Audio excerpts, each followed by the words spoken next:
Hi everyone, welcome back. Thanks for joining us today. We've got a brand new story to share with you, so let's begin. My name is Theo. I'm a quiet man that just prefer my own company. I'm an author, and my work demands long hours of solitude, which suits me just fine. Writing is where I find peace, where the world makes sense. Social gatherings? Not really my thing. The noise, the small talk, the pretending to be interested in conversations I don't care about, it drains me. So, I skip them whenever I can. But if there's one thing that used to matter to me more than my work, it was my marriage.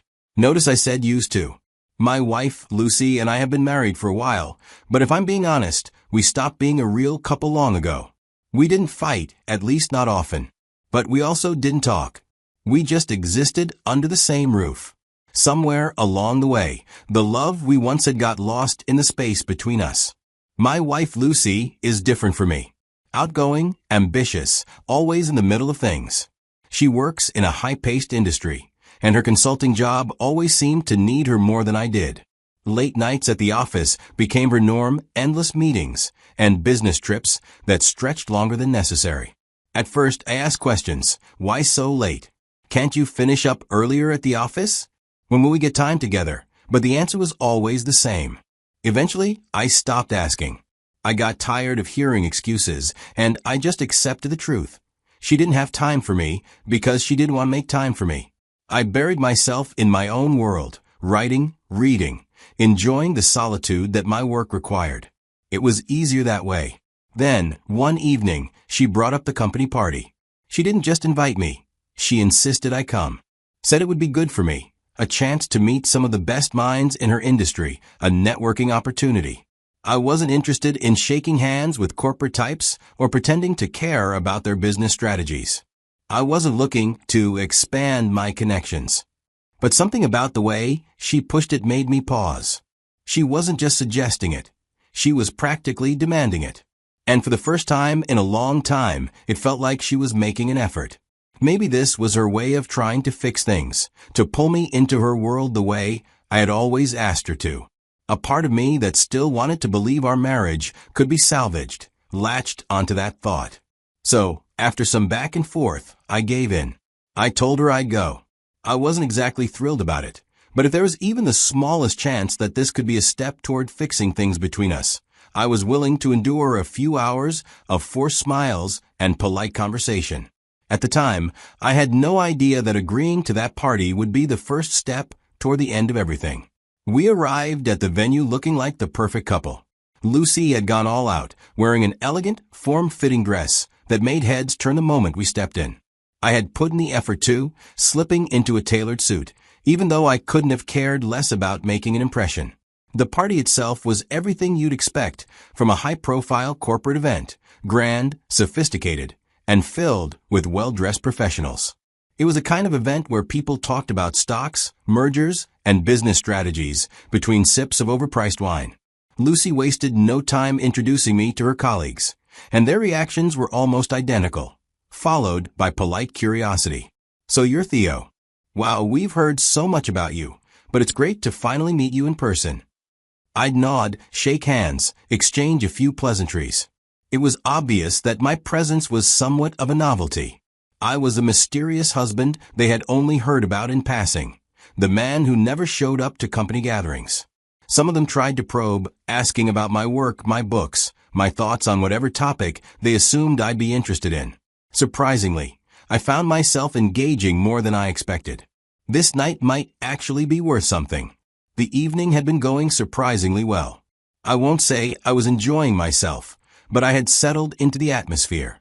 The conversations were tolerable, the drinks were decent, and for the first time in a long while, Lucy seemed to acknowledge my presence in her world. I wasn't naive enough to think this night would magically fix the cracks in our marriage, but for a moment I allowed myself to believe that maybe, just maybe, this was a step toward something better. Everything was going well. I could see Lucy glancing at me every now and then, possibly pleased that I was making an effort. Until the music changed. The lights dimmed slightly, and the dance floor started filling up with couples. I wasn't really paying attention, until I noticed a man approaching us. He didn't acknowledge me. He walked straight up to Lucy. "Shall we?" he asked, his voice smooth and self-assured, holding out his hand like he already knew the answer. For a split second, I waited for Lucy to shake her head, maybe laugh it off and stay where she was. I expected her to wave him away, to tell him she was here with her husband. But instead she smiled. She was about to accept. Instinct took over. I reached out, my hand firm on her wrist, holding her back before she could take a step.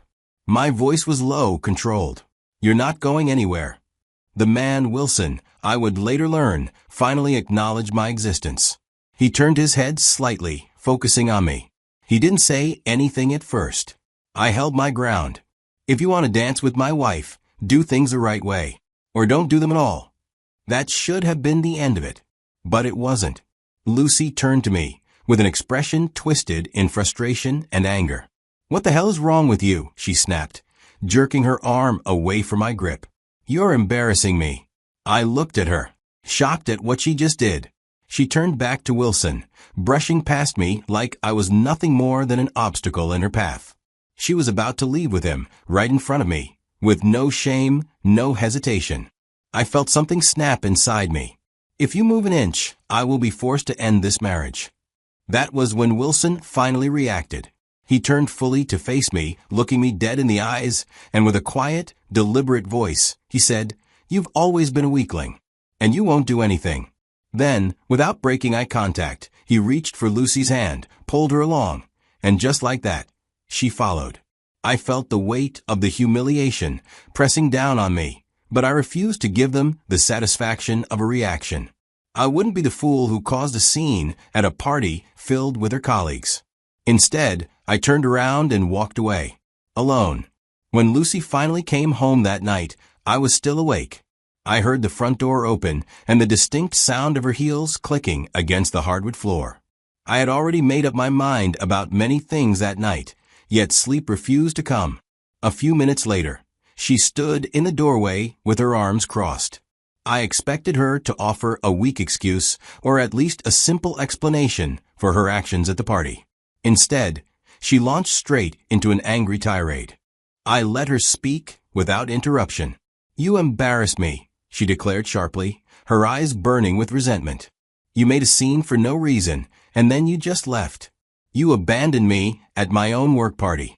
I stood there silently, absorbing every word. In her mind, she was the victim, and I was the one who had ruined everything. As I listened, it became unmistakably clear that Lucy no longer respected me. Not as her husband and certainly not as a man. A marriage built without mutual respect is like a house constructed on unstable ground, doomed to fall apart. I knew that arguing with her at that moment would be pointless. She had already decided that she was right, and no amount of debate would change her mind. Instead, her harsh words only confirmed what I had long suspected. Lucy's actions and her refusal to take responsibility had sealed our fate. Yet, before I could fully address the issues in our relationship, there was another matter I needed to handle. Wilson. I was not the type of man who sought out conflict, but I also did not let serious boundary violations pass by unchallenged. Wilson had crossed a line when he approached Lucy so boldly at the party, clearly believing that I was too weak to do anything about it. His overconfidence was his first and most significant mistake. I resolved then that I would not allow anyone to disrespect me, and I would take the necessary steps to hold him accountable for his actions. The next morning, Lucy barely acknowledges my presence. No greetings, no small talk, just a cold, empty silence. She moves around the house as if I don't exist, slamming drawers a little harder than usual, sighing dramatically, making it clear she's still punishing me for the party. I don't react. I've already checked out of whatever twisted game she's playing. My mind is on something else. By midday, I make my move. I hire a private investigator. My instructions are simple. I want everything on Wilson. Every dirty little secret, every skeleton in his closet. Where he lives, who he talks to, where he spends his nights. If there's something to be found, I want it in my hands. The investigator doesn't ask questions. He just nods and gets to work. Days pass, and Lucy continues her silent treatment, but I don't care. I barely notice. I'm waiting for results which came weeks later. Wilson is married. 2 kids. A wife who, from the photos, seems blissfully unaware of the filth she's married to. But that's not all. Wilson has a reputation. There are records, complaints from women at his workplace about inappropriate advances. Some settled quietly, some dismissed. A pattern of behavior buried under paperwork and corporate indifference. But the real dagger? The evidence of his affairs. Photo after photo, video after video, all documenting his extracurricular activities and his long history of inappropriate behavior at work. Different women, different locations, and among them my wife, Lucy. The photos and videos had timestamps. He met these ladies in various locations, hotels, lounges, and even a few late-night meetings in secluded parking lots. Seeing that my wife had some sort of affair with him broke my heart, but I don't let it consume me. I suspected it, but now I have proof. Wilson doesn't know it yet, but he's finished. The first strike had to be personal. His wife deserved to know who she was married to. I put together a package. A USB flash drive loaded with images and videos of Wilson in places a married man had no business being. He was careless, and I had the receipts to prove it. Alongside it, I added a handwritten note. You deserve better. It was delivered straight to her doorstep. I hired a delivery man to drop it off. I gave it a few days, letting the fire spread inside their home, letting her process the betrayal. Maybe she confronted him or packed her bags and left. There's no way to know, but I really don't care. That was their battle to fight. But I wasn't finished.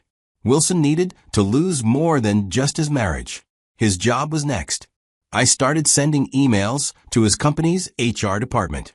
Anonymous reports detailing his history of workplace harassment, his pattern of sleeping with coworkers, and how he used his position to manipulate women into silence.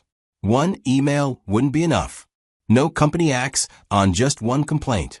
So, I made it look bigger. I created multiple email accounts, each with a different variation of the evidence, each sounding like a concerned employee tired of the toxic environment Wilson created. The pressure worked. The company had no choice but to investigate. The whispers turned into official meetings. Wilson was being watched, questioned, scrutinized. It took a month, but the verdict finally came. He was fired. And Lucy? She didn't escape untouched either. The company suspended her and other women involved in the office relationship. Maybe they were still deciding what to do with them, or they were warning them to rethink her choices. Either way, the damage was done. On the day Wilson is fired, Lucy walked through the door looking drained. I already knew why. Wilson had been fired, and she has been suspended. My inside contacts had fed me every detail. The emails, the investigation, the final decision. She hadn't mentioned a word to me about it, but I could see it in her face. I stayed seated, watching her from across the room. Rough day? I asked, keeping my voice calm. She scoffed, giving me a tired glance. You have no idea. I leaned forward slightly. I might have an idea. Wilson's gone, isn't he? And you are suspended. She stiffened for just a second, then forced a laugh. Oh God, here we go again. She shook her head and walked toward the kitchen, pretending she hadn't just heard what I said. I didn't let her escape. How long were you sleeping with him, Lucy? That stopped her in her tracks. She turned around, laughing again, but this time there was a nervous edge to it. Are you seriously still on this? My God, Theo, you're obsessed. You've been insecure and bitter ever since the party. I just stared at her. She crossed her arms. All I did was dance with the man, and you turned it into this whole fantasy in your head. She gave me a pitiful look, like I was some paranoid fool making things up. You overreacted that night, and now look at you, acting like some detective in a bad crime show. I didn't argue. I didn't yell. I just pulled the folder from my drawer and dropped it on the table in front of her. Photos. Lucy's face drained of color. For the first time, she had nothing to say. Then came the switch. The tears. The shaking voice. Theo, why would you do this? Her eyes glistened as she stepped closer, her tone dripping with desperation. You ruined everything. My job, my life. Was that your goal?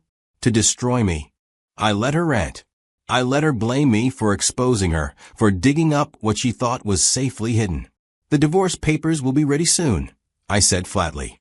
If you have a problem with that, take it to court. I turned and walked away, leaving her standing there, alone, drowning in the wreckage of her own choices. Now that everything is said and done, I want to leave you with lessons from my experience. Some of you might agree with me, and some might not, but these are the truths I took away from this situation. First, disrespect is the first step to betrayal. The moment Lucy followed Wilson onto that dance floor, our marriage was already over. It wasn't about the dance. It was about what that moment represented. A wife who respects her husband wouldn't hesitate to shut another man down, especially not in front of her husband. The fact that she even considered it, let alone followed through, told me everything I needed to know. Second, people show you who they are, believe them. Lucy had been acting distant long before that night. The late nights, the excuses, the way she always seemed to be too busy for us, those weren't coincidences. They were signs. Signs I ignored because I wanted to believe things could still work. But the truth is, when someone shows you time and time again that you're not a priority, it's because you're not. I should have accepted it sooner, but at least when the truth finally hit, I didn't run from it. Third, revenge is best served cold. That night at the party, I felt humiliated. I felt powerless. Wilson looked me in the eyes and called me a weakling. And for a second, I believed him. But emotions make people sloppy, and I wasn't about to let my anger push me into something reckless. I waited. I gathered information. I made sure every move I made would have weight. And in the end, patience turned that single moment of humiliation into total destruction. Wilson lost his job. His marriage is probably hanging by a thread. And Lucy? Well, she got exactly what she deserved. And finally, any time spent setting things right is never wasted. Some people might say, I wasted too much energy on this, that I should have just walked away. Maybe they're right. But when you are openly disrespected, when someone makes it clear they have no regard for you, reclaiming your power isn't just necessary, it's the only choice. I refuse to be the man who let himself be walked over, and I don't regret a single second of it. Now, I'll leave it to you. What do you think? Was I right to act as I did, or should I have handled it differently? Let me know.